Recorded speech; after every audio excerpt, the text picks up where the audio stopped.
Bismillah. Assalamualaikum warahmatullahi wabarakatuh. A'udzu billahi minasyaitonir rajim. Bismillahirrahmanirrahim. Alhamdulillahi rabbil alamin. Alhamdulillahilladzi an'amana bi ni'matil iman wal islam wal ihsan.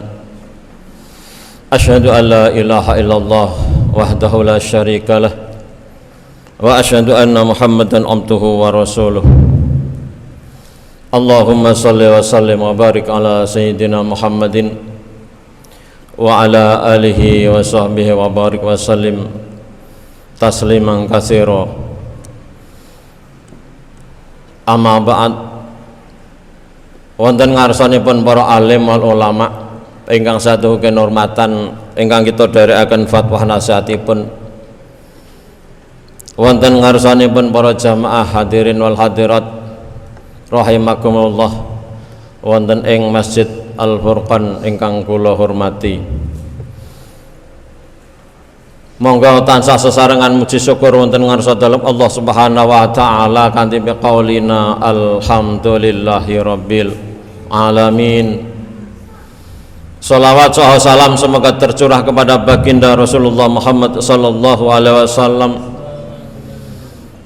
yang setiap umat Islam selalu mengharap akan syafaatul uzmahnya kelak di ila yaumil qiyamah.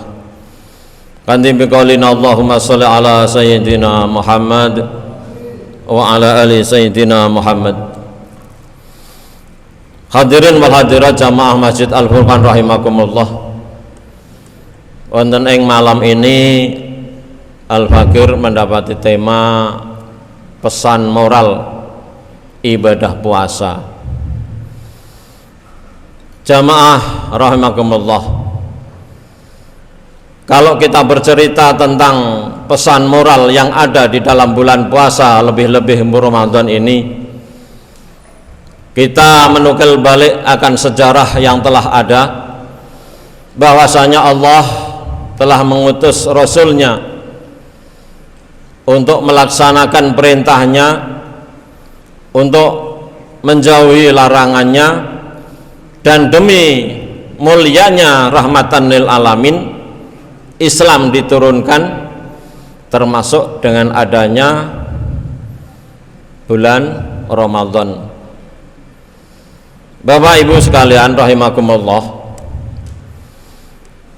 yang perintah tersebut ditujukan kepada umat Islam, terutama umatnya Kanjeng Nabi Muhammad sallallahu alaihi wasallam, yang pada waktu itu banyak terjadi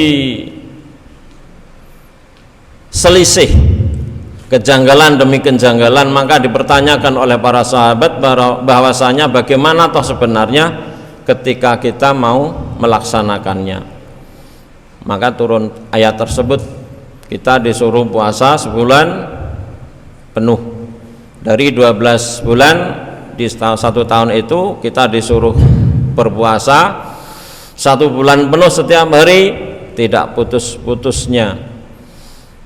Lalu apa yang harus kita ambil dari pesan moral di bulan puasa?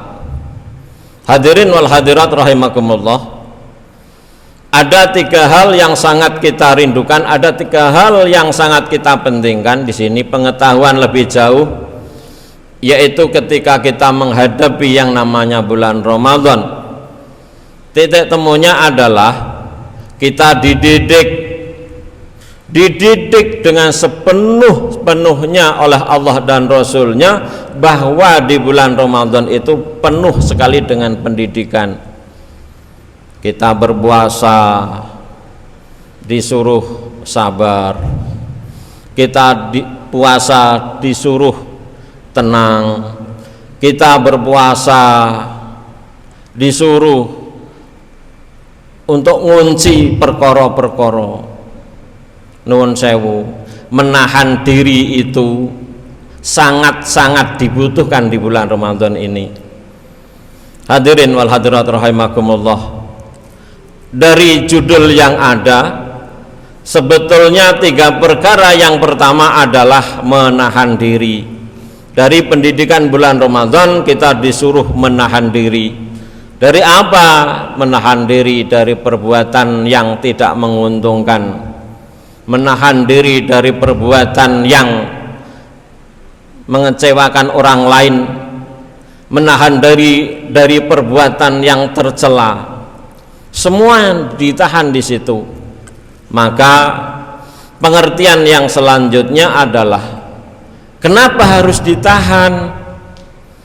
Karena sebetulnya pahala yang diincar oleh makhluk yang namanya manusia pada pelaksanaan puasa di bulan Ramadan hanya tak terkecuali hanya pahala belaka.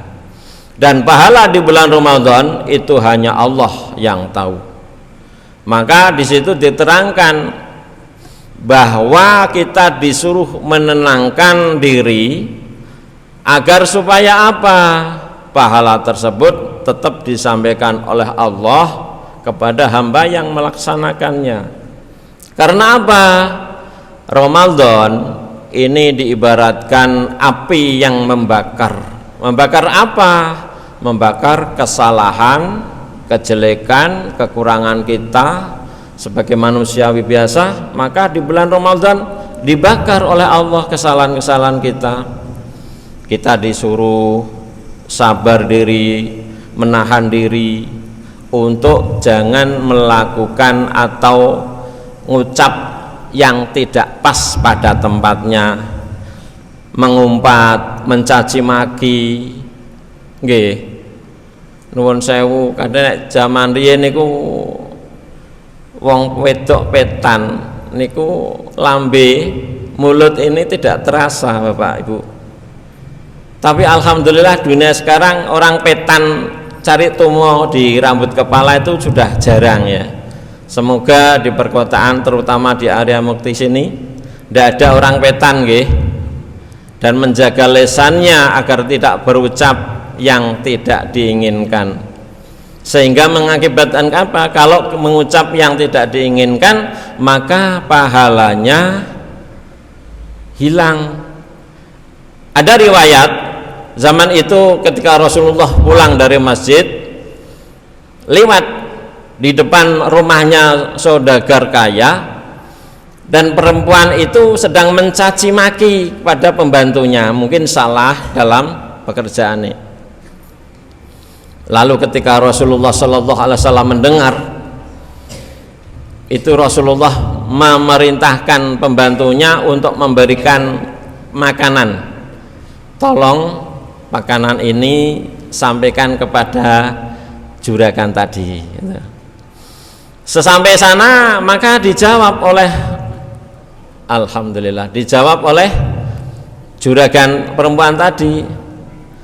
Ketika menjawab, kenapa aku diberikan makanan oleh Rasulullah, dikirimi makanan oleh Rasulullah? Rasulullah menjawab, karena puasamu sia-sia, maka daripada kamu puasa tidak dapat apa-apa, inilah lebih baik kamu makan. Itu sejarah seperti itu. Sedangkan yang kedua, di saat ada pesan moral di bulan Ramadan, kita sebagai manusiawi di situ disuruh menjadi orang yang dermawan. Dermawan yang bagaimana? Melihat siklus dari politik yang ada di bulan Ramadan, banyak sekali masjid, musola atau langgar, surau, yang dimana di situ diadakanlah pengajian-pengajian, kajian-kajian kitab. Maka mari berlomba-lomba untuk menghidupkan Ramadan dan beramal banyak. Tepat sekali pada bulan Ramadan ini, setiap kita, siapapun, tidak pandang orang itu kecil, besar, cilik, gede, tua, nom, sugih, miskin, kalau mau bersedekah, mensedekahkan sedikit hartanya, maka akan dikalikan oleh Allah 10 kali lipat. Allahumma amin. Kesempatan ini mari kita gunakan. Karena apa? dari hal-hal yang lain belum tentu, dan Ramadan ini sangat dibutuhkan. Karena apa? Kalau kita ikhlas biwajhillah mengeluarkan infak atau sedekah kita pada titik masjid, musola, surau atau langgar yang ada, maka itu pasti diterima oleh Allah, pasti itu. Sedangkan nilainya, pahala dari orang yang memberikan sedekahnya kepada orang yang berpuasa Ramadan, pahalanya sama. Kalau yang ada itu misalkan di musola, di masjid ke orang 10, jenengan memberikan 10, berarti jenengan dapat 11, 1 dari jenengan piyambak, 10 dari orang yang di masjid. Baik itu etikaf, baik itu baca Al-Quran, baik itu sedang apalah wirid yang lain.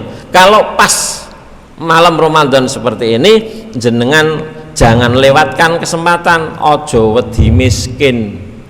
Maka monggo jenengan harus bersedekah. Nek iso monggo dilakoni, nek mboten saged nggih wallahu alam, menyesal jenengan. Sedangkan yang ketiga pesannya adalah ketika kita menghadapi di bulan Ramadan, kita dididik oleh Allah. Di saat kita nanti sahur, ada tuntunan pendidikan di situ. Kita harus menjadi orang yang jujur, kita menjadi orang yang disiplin. Bagaimana dengan kejujuran dan kedisiplinan?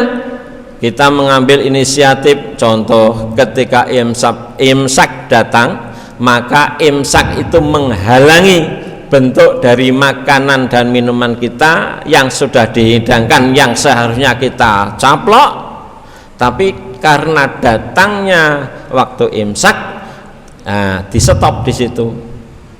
Tuh, moga-moga kita semua masih bisa menghadapi dan melaksanakan apa kaidah dan ibadah di bulan Ramadan ini, dan semoga menjadi amal kita semua yang masih hidup ataupun yang sudah mati, dan terutama orang-orang yang imannya masih tertanam di dalam hati, termasuk kula lan panjenengan sami.